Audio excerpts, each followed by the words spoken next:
welcome back to the farm. Hey, down here at the dry cow lot. In this video, I'm going to tell you about the new H&S Spreader 4242 vertical beaters. I'm going to tell you the good, the bad, the ugly on it. We've had it for over a month. It took a little bit to get broke in. I've had people ask about it, and non-farmers, and I'll say, hey, this new piece of equipment's not like going out and buying a new car where you just take it and you drive it off the lot and it works out great.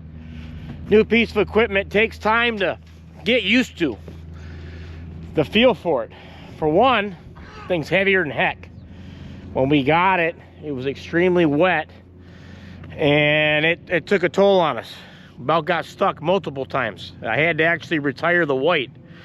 So down here at the dry cow lot, we store the manure here in this corner. We back in through this gate, and then we spread the manure out yonder on that 40 acres right there. Had to put the 6420 on there. We got Dad doing the spreading, Mark doing the loading. It's a New Holland L321. Dry cows and heifers down here. I'm gonna head up, we'll do a walk around on the spreader. It's, I'm very happy with it. It spreads extremely well. You'll see that. But she's got some things I wanna let you in on because some things that I didn't expect and things you need to consider before you get one. Let's go. Before we head up here, I want to show you this ag bag. I haven't been down here much, but look at the way my brother's got this thing faced up and down.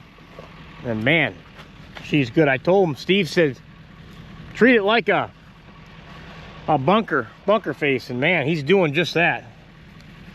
Tell me how many of you guys do a ag bag face like this. I do them a little different. I do them on a slant, but he's got this thing straight up and down. First year not using that silo. One big bag this year. Up at the main farm, H&S Hydro Push Spreader 4242. It's our second one. First one with the vertical beaters. And let me tell you, these vertical beaters are extremely heavy. Got a big gearbox in there. I mean, this thing's trash. You wouldn't hardly believe that it's only a month old, brand spanking new. Well, it does a good job, therefore it throws manure everywhere. Hence the pan there. I see why they've gotten that. Time Dad was spreading down the back 40, caught the wrong wind, and he splattered a tractor full of manure.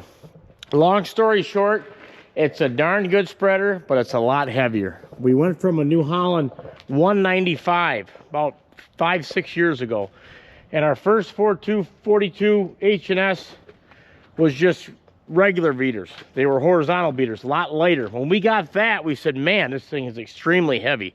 Well, 4 years later, we upgraded to the vertical, and this is even heavier yet. And in fact, it put the white, we'll check that out in a second, it put the white back into semi-retirement.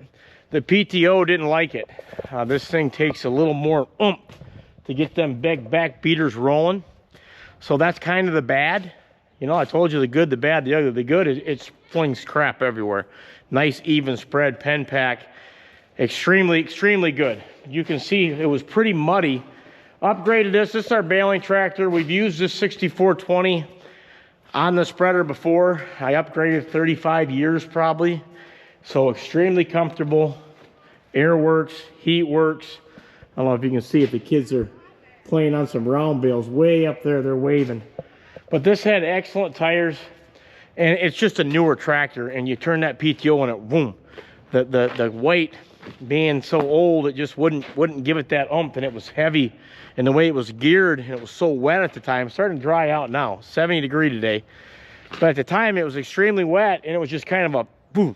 And this thing was like pulling a boat anchor, to be honest. But got the bugs worked out on it. I gave you the good, I gave you the bad with it needing a little extra PTR power. That's why I said, told my brother, I said, man, why wouldn't they tell you this is gonna take a little more horsepower to run?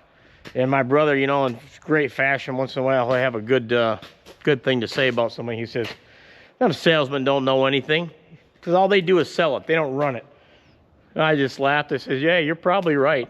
They didn't give us a heads up, but nonetheless, we figured it out on our own. We've always been a little undersized on our spreading tractor. undersized on a lot of things. We know that, but this time it really hurt us. But you know what? It's drying out now. That's the key.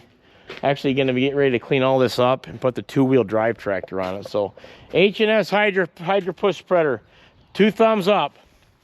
But it takes extra horsepower to get these things cranking, and it's just heavy. This thing's not made to be pulled in muddy conditions. Like I was saying to my buddy, I don't know how anybody's spreading right now without having tiled fields. If you don't have a tiled field, you must have been in big trouble. But for the most part, we got used to it and we like it.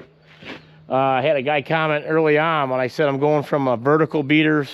I'm taking on the vertical beaters to the horizontal beaters, and he says there's really no comparison.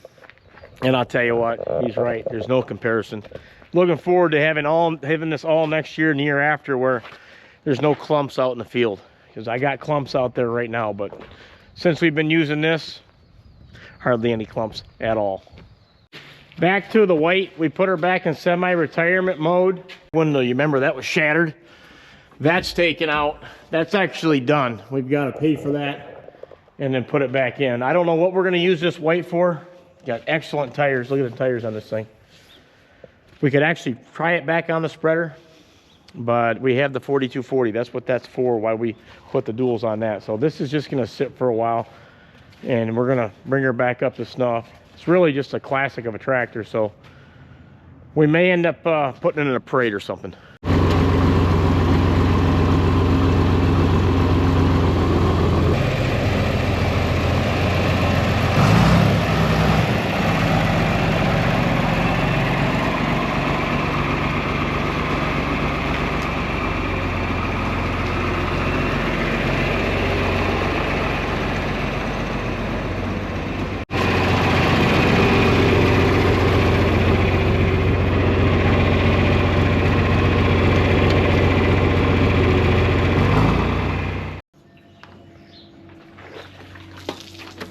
Wash this old girl up.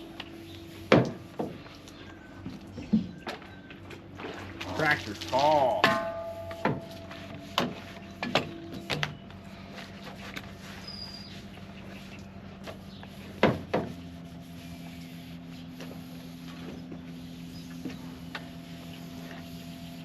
Oh.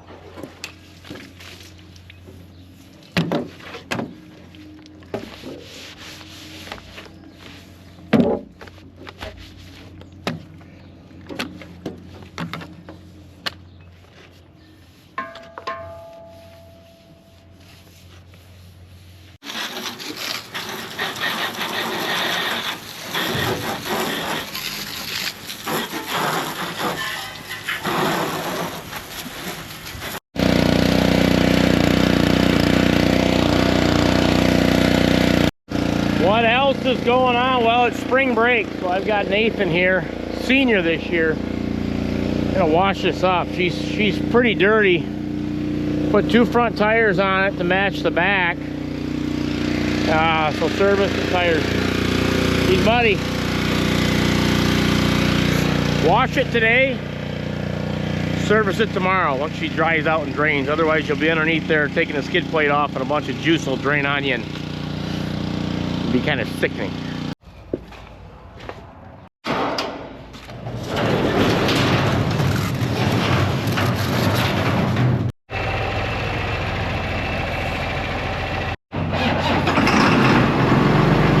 Tractor sat all winter, fired right up. Got to move that out, and put the high crop in this corner. Wow, he put it right in gear. Gonna hook it up to the planter, get ready to start working on it. We love that tractor, man. This will be a bigger test, sat all winter, but we'll see what happens. Well, keys on, we got power. See what happens.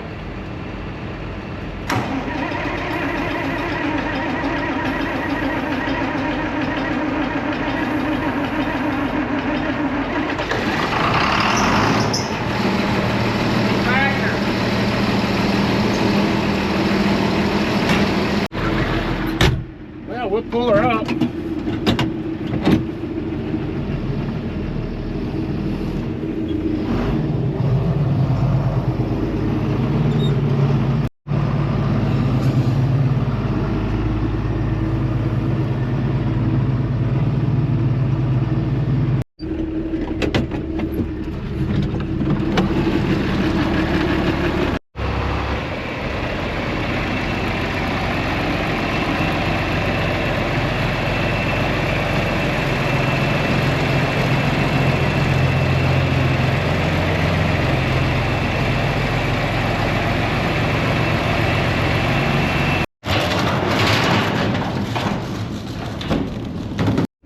Yeah, we'll bring them tractors home. This would be a good spot for this here, out of the way. I think what I'm gonna start doing is like on holiday weekends, you got Memorial, 4th of July, I'm gonna get them old tractors out like that, that high crop, and Dad's got another real nice case. Wash them down, get them going, park them outside, out by the road with the American flag sticking out. Seen other farmers do that. I think it's pretty cool.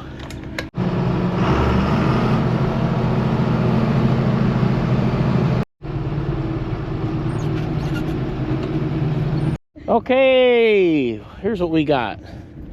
Johnny, he's in the shade real good. Giggle. Some of you taking care of him? Are you? Hey, Nolan, you're tall. There's Grant, there's Mom. All right, they're going for a walk. Have fun. Have fun. They're having their fun, getting some fresh air, feeling good. They were sick the last couple weeks, and it was terrible. They're back. Somehow I never got sick, knock on wood. I think it's from being out around the cows.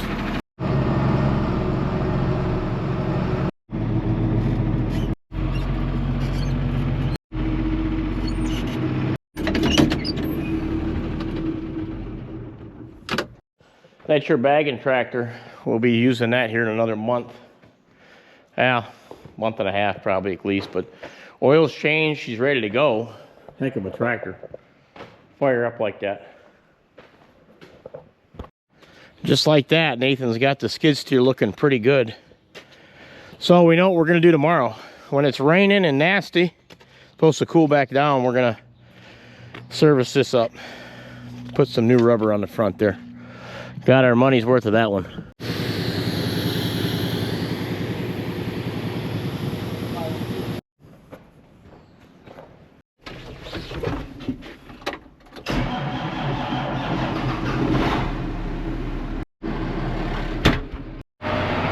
Flattening this lane out. Got a little ruddy, but not terrible. Now she's digging.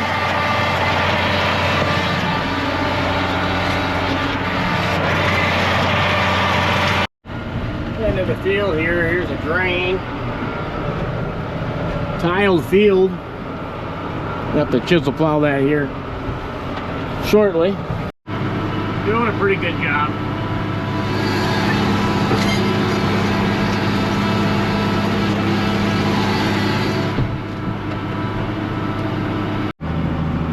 Pretty good job there.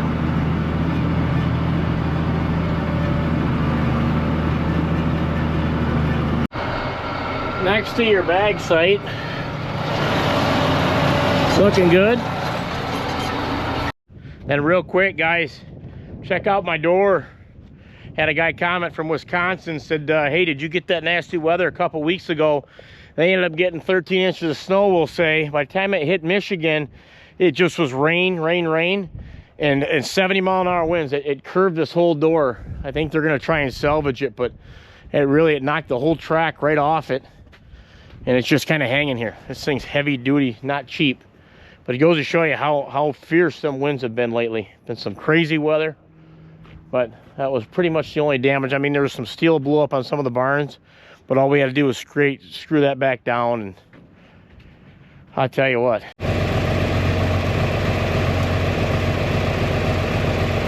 I'm gonna hook back up to this dump trailer.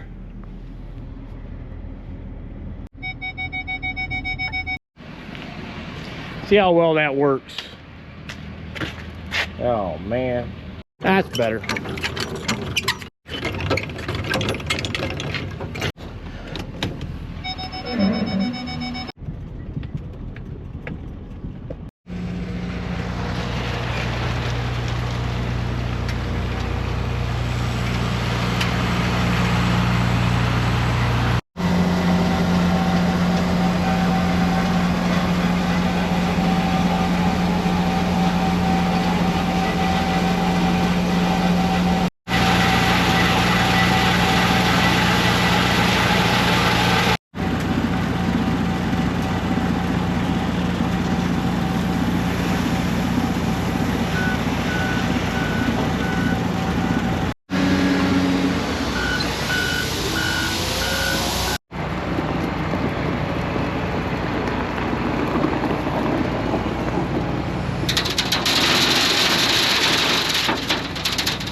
Away we go. I'm at Tresh's pit. That was 6A stone. I'm going to use it to fill a hole in my front, decorative kind of, around my driveway. That's pretty interesting stuff they got going on here. I should see if Randy would let me do a video on that. Guys, leave a comment if you would like to see how a gravel pit works. Maybe we take a look at the crusher, how he crushed. They got a beautiful pond over here too.